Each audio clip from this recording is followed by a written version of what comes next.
Welcome back. The Vancouver Canucks with a bit of a head-scratcher today. The Canucks trading fan favorite Dakota Joshua to the Toronto Maple Leafs earlier this afternoon. Joshua just signed a 4-year deal, $13 million contract last year, but he's now back with the team that drafted him 9 years ago. Joshua played just 57 games last season, missing the first few months of the year as he recovered from surgery to treat testicular cancer. He had 14 points with the Canucks last season.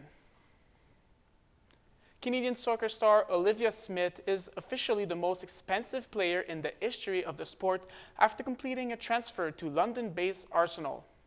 I just felt like now is the right time, and it's always been my dream to play for a club like Arsenal as well, and they're doing so well. Smith, who's from the Greater Toronto area, set a new benchmark with a reported $1.8 million transfer from Liverpool. The 20-year-old agreed to a 4-year deal with the defending European champions. Smith is the youngest woman to ever appear for Canada when she was just 15 years old back in 2019. And finally, a Vancouver Island man was looking for a sign when he found something called a wind phone. Now, he can't pick it up or let it go. Adam explains in tonight's Sawaski Sign-Off. David and his dog are walking along the water, not far from where he and his siblings once rented a boat to say goodbye to their parents at sea. We poured out the ashes and a family of orcas started jumping. And the captain said, "Wow, you couldn't have scripted that any better." And ever since, David's been hoping to see some other serendipitous sign. You know, everybody says, "Oh, I saw Mom here and here," and it's been dead silent for me. And then he happened upon this, that someone set up along the path, an invitation, according to these instructions, to communicate with loved ones you've lost by phone. What would I say, right? I'm not ready. So David left the phone. I walked down the path in tears. But the phone didn't leave him.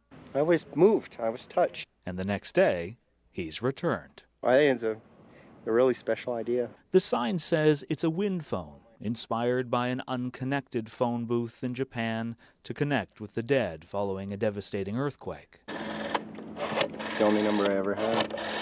The number he started dialing as a kid and never stopped calling as a grown-up on his old home phone, now displayed at his place after having to sell his parents. Every Sunday, gotta call Mom. Nope. Every time there's a hockey game, gotta call Dad. But today, this is not a call David can complete. I can't do that today. I'm not ready for that. Because although the notebook beside the phone is filled with messages from other folks feeling grateful for the opportunity to say what they wish they had, David is wanting to hear what he no longer can. Just reassuring. Reassuring that it's all okay. But how can we really hear, the wind phone seems to say, unless we listen? All these years I've been waiting for a sign, and maybe it's just me. I gotta pick up the phone and call. And when he's ready for that, David now knows he doesn't have to happen upon a wind phone. At any time, he can pick up that old home phone and really hear everything is okay. Adam Sawatsky, CTV News, Victoria. Michael, that's all for sports. Good stuff. Let's get back to the Canucks trade. You called it a head scratcher, a bit of one.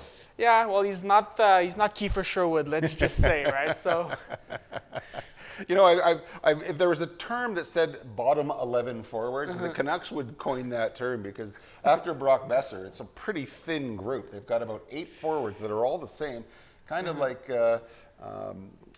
Dakota Joshua, but they're going to need to find some goal scoring next year other than just Brock Besser. Yeah, they need Pettersson back to his old self, let's just say. You wonder if they're actually going to tank it and see if they can get I don't know. the first overall draft choice out of Medicine Hat. So yeah, Gavin McKenna. I don't know.